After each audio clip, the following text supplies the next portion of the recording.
you see what I see?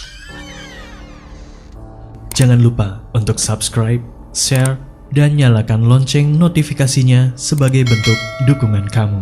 Do you see what I see? Yakin gak mau dapetin t-shirt spesial kontributor keren ini?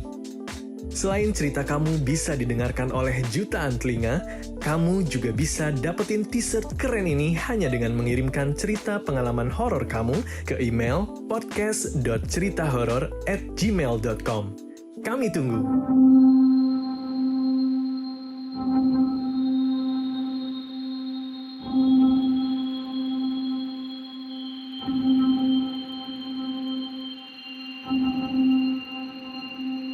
Hai, panggil saja aku Nomi. Aku kuliah di salah satu universitas Islam negeri di sebuah kota. Sekarang sudah semester 6. Aku anak tunggal. Umiku seorang pegawai negeri sipil yang dinas di luar kota, dan abiku bekerja di perusahaan rekanan PLN. Aku jarang sekali ditemani Umi dan Abi kecuali weekend. Karena memang Umi pulangnya hanya di setiap Jumat sore saja, sedangkan Abi pulang setiap 14 hari sekali. Alhamdulillah kami sudah mempunyai rumah sendiri, tapi rumah itu lumayan jauh dari kota. Kalau dari kampus, untuk pulang ke rumah mungkin memakan waktu 1 jam lebih. Apalagi sebelum ada ketetapan sekolah dari rumah, ketika pulang dari kampus sudah terlalu sore.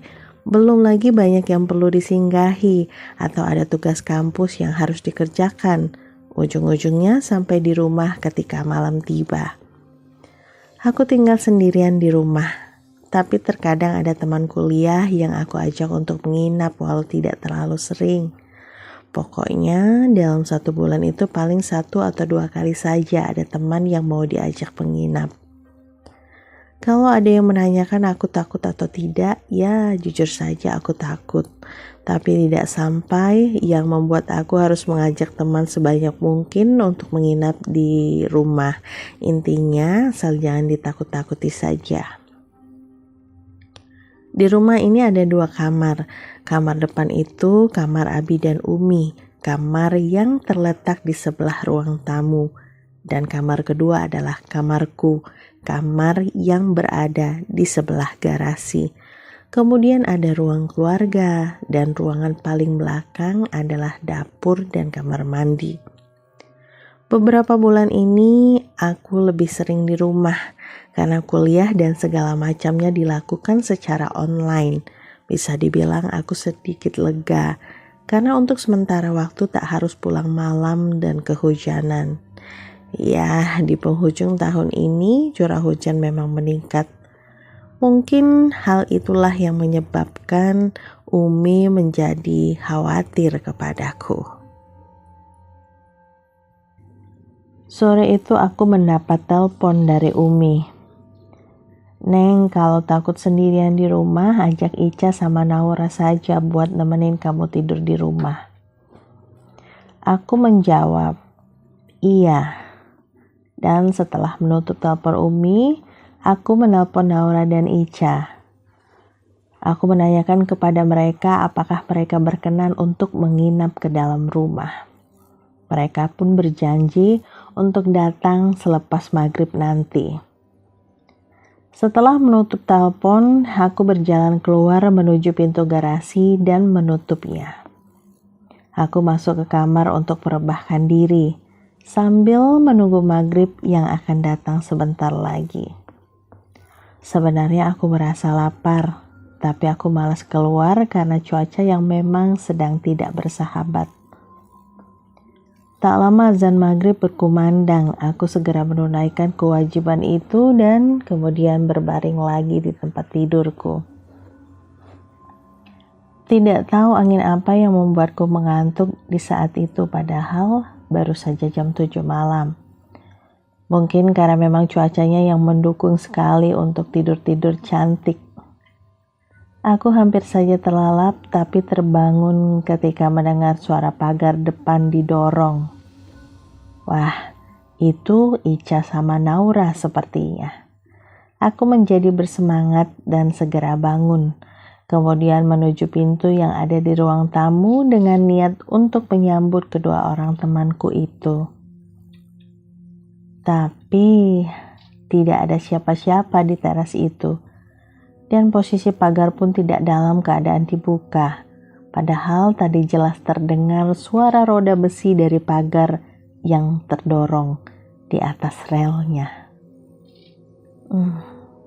Ya sudahlah, mungkin tadi aku salah dengar. Aku melanjutkan tidur-tidur cantikku lagi. Mata sepertinya belum mau terpejam dan akhirnya aku memutuskan untuk menonton televisi yang ada di ruang tengah. Tapi tumben sekali aku merasa sepi. Padahal aku sudah terbiasa walau tidak ada Umi dan Abi. Tak khusyuk menonton, aku pun mematikan televisi dan mematikan lampu ruang tamu dan lampu ruang tengah itu. Kembali ke kamar dan berbaring. Di sisi kiri ranjangku tergantung sebuah kalender besar dan kulihat hari ini adalah hari Kamis, malam Jumat. Aku tak berniat untuk melirik tulisan yang lebih kecil sebagai tanda penanggalan Jawanya. Tapi aku penasaran. Dan benar saja tebakanku. Malam ini adalah malam Jumat Kliwon. Tidak tahu dari mana datangnya rasa itu, tiba-tiba saja mendadak aku merasa tidak enak. Aku mencoba memasang headset dan memutar playlist kesukaanku dengan harapan mata akan segera tertidur karena buayan lagunya. Beberapa menit kemudian aku tertidur dan terbangun ketika lewat tengah malam. Sebelum tidur tadi aku lupa untuk menyiapkan botol air minum. Memang biasanya aku sering kehausan dan bangun tengah malam untuk minum. Dan karena memang tidak ada air minum di kamar, aku menuju ke dapur, melewati ruang tengah yang gelap, membuka pintu dan masuk ke dapur. Ketika membuka lemari es, aku mendengar seperti ada suara langkah kaki dari arah garasi.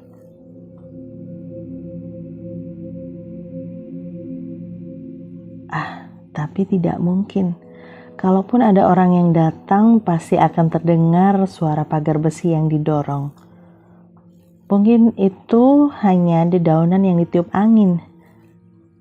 Tapi tidak ada tanaman di garasi itu. Dulu ada sebuah pohon mangga yang berdaun dan berbuah lebat. Tapi sejak Umi membuat garasi, pohon itu sudah ditebang. Aku menutup pintu lemari es itu. Tak lupa membawa sebotol air dan masuk ke kamar lagi, kemudian menutup pintu kamar. Suara itu lagi-lagi terdengar dan kali ini lebih jelas, seperti suara sapu lidi yang sedang menyapu dedaunan kering.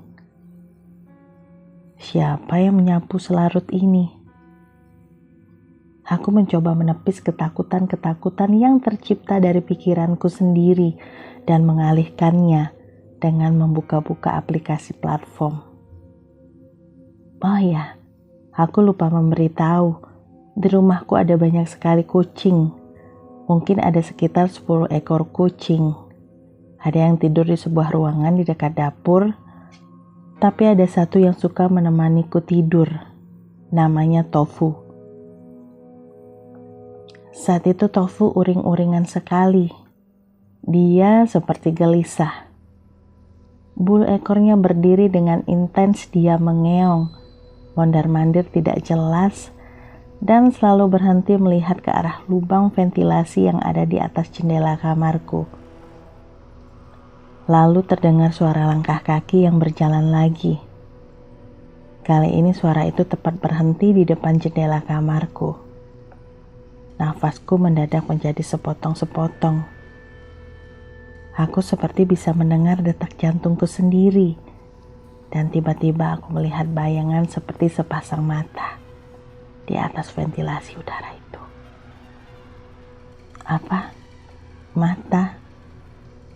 Bagaimana ada mata terlihat di ventilasi udara yang sangat tinggi? Tofu menggeram. Matanya melotot. Ekornya kaku berdiri seperti kaktus. Dia berputar-putar di dekatku. Ada apa ini sebenarnya? Yakin ada sesuatu yang tidak beres. Aku masuk ke dalam selimut bersama Tofu dalam pelukanku. Tidak aku toleh lagi ventilasi udara itu. Dan aku pikir setelah masuk ke dalam selimut akan menjadi terasa nyaman dan aman, tapi ternyata tidak. Terdengar suara seperti genggaman tangan yang sedang menggedor kaca jendela di tempat tidurku. Aku membaca ayat kursi, tapi sayangnya bacaan ayat kursiku jadi terbata-bata dan tidak beraturan. Suara gedoran itu semakin kuat, sekuat irama detak jantungku yang bergemuruh. Tofu keluar dari dalam selimut. Dia turun dari kasur dan lompat naik ke atas meja rias yang ada di samping jendela kaca itu. Lagi-lagi dia melakukan hal yang sama. Aku takut, benar-benar takut. Tapi aku penasaran, ada apa di balik jendela ini? Perlahan aku menyibak tirai ungu yang menutupi jendela kamarku. Ada sosok yang sedang berdiri membelakangi jendela.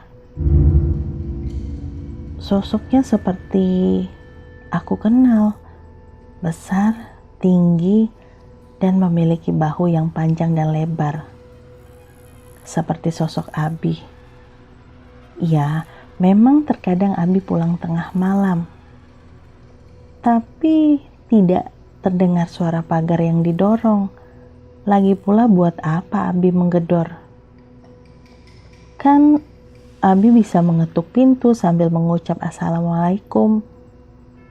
Lagi pula kalau Abi pulang, Tofu pasti mengendus kaki kananku agar pintu lekas dibuka.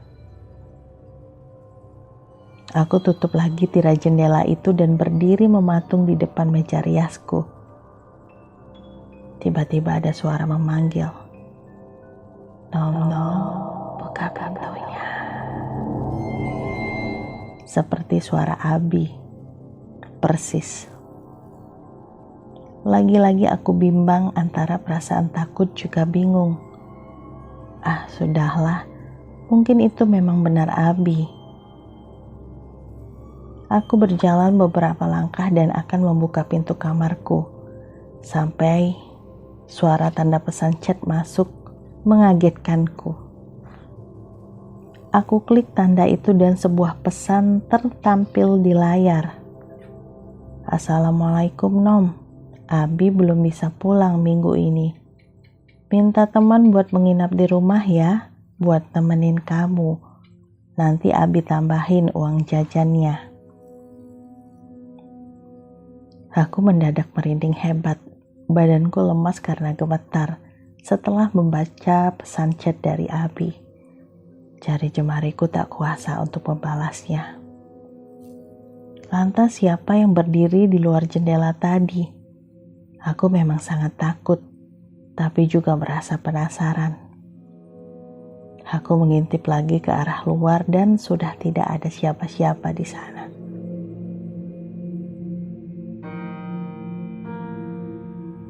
Keesokan harinya setelah beres-beres rumah sekitar jam 9 pagi, aku mencoba untuk menelpon lagi Ica dan Naura.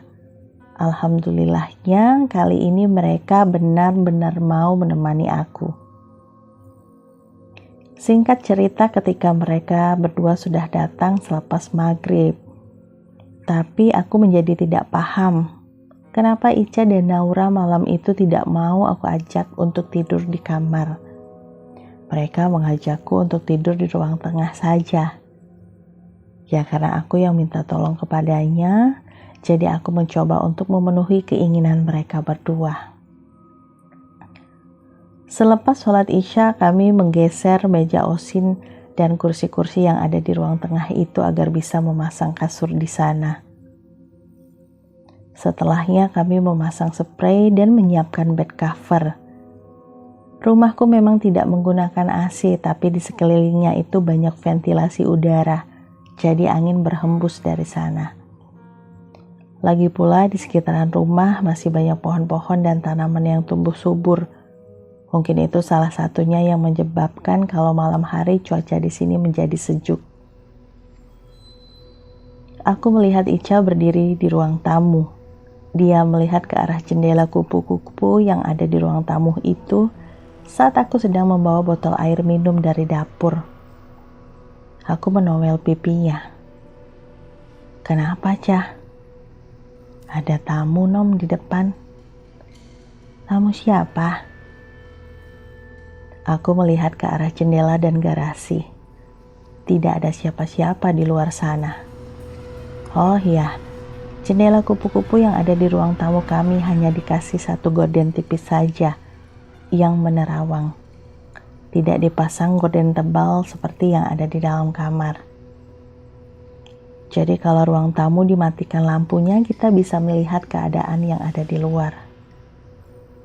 "Gak ada kok. Udah yuk kita tidur aja." "Tunggu, Nom. Beneran ada kok. Itu ada nenek-nenek di belakang mobil umimu. Di bekas tempat batang mangga yang kalian tebang minggu lalu." Tidak tahu kenapa waktu Ica bilang nenek-nenek, aku menjadi merinding.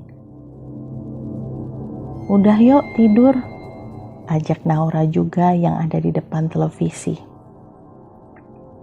Sejujurnya aku lebih suka tidur di kamar daripada di ruang tengah ini. Kenapa aku tidak suka? Karena ruangannya lebih luas, lebih lebar. Kalau tidur aku suka bangun tengah malam dan melihat ke arah ruang tamu, ke arah kamar Umi. Jadi semakin luas ruangannya, mata aku akan semakin kemana-mana. Dan malam itu kami tidak bisa tidur nyenyak sampai subuh. Karena suara gedoran dari kamarku masih terdengar seperti malam kemarin. Selama dari tahun 2010 kami pindah ke sini, baru kali ini aku mengalami pengalaman seperti ini. Setelah beberapa kejadian terjadi di malam itu, aku tidak pernah berani buat di rumah sendirian. Tapi alhamdulillah ada saja teman yang bersedia diajak menginap di rumah secara bergantian. Walau selalu ada cerita menyeramkan setelahnya.